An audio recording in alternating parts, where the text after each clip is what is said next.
The Taliban has proclaimed that they will bring amnesty to Afghanistan and has urged women to join their government. This announcement was made by Namullah Samagani, a member of the Taliban's Cultural Commission, and comes a day after deadly chaos unfolded at Kabul airport as residents attempted to flee the country with their lives.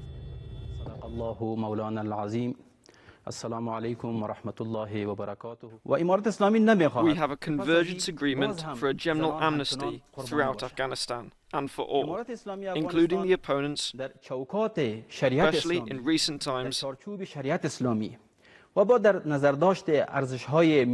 in the ranks of the occupiers. Everyone will benefit from this current amnesty, as long as they accept the Islamic regime as an ideal and submit to the Islamic regime. The Islamic Emirate of Afghanistan does not want women to continue to be victims. Within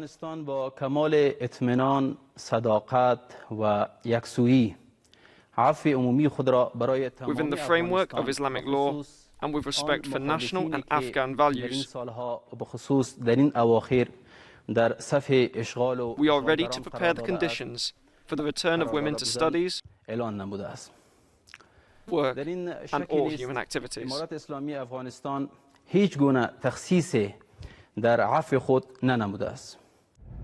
While the conditions surrounding amnesty are still unknown, Samagani represents the first comments in governance from a national level. However, many Afghans are still haunted by the horrific memories of the Taliban's brutal rule in the 1990s and the severe restrictions and punishments that existed for offending women.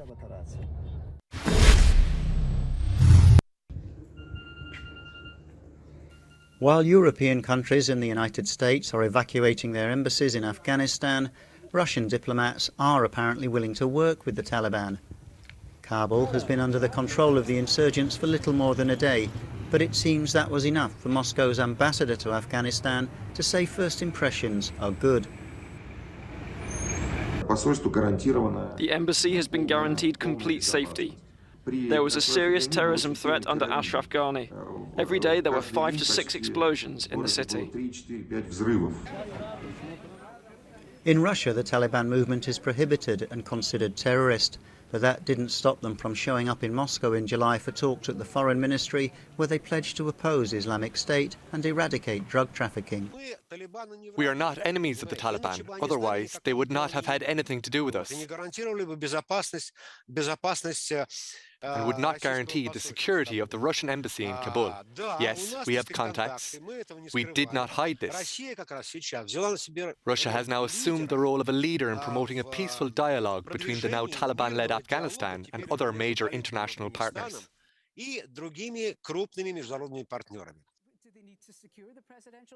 Yet despite the positive mood music, Russia is in no hurry to recognise the Taliban as a legitimate authority.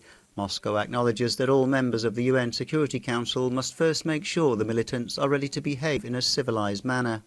The current top-ranked Taliban members in Kabul do not want any aggression and no world caliphate. They will be engaged in the organization of the Afghan or Islamic State.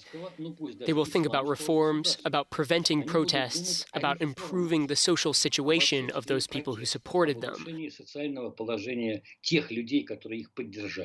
And that was the overwhelming majority of the population. What we are seeing now is the victory of the Islamic liberation movement. Therefore, they do not pose any external threat. Yes, there are separate groups of extremists among the Taliban, but the Taliban themselves, this backbone of the Taliban, will fight against them. They will deal with state affairs. They'll need international contacts, like any reasonable state. They'll need money. They will do everything they can to be treated as a normal state. The Taliban say they won't interfere in the daily life of Afghans and want to avoid international isolation, but so far the only country prepared to do business with them apart from Russia is China.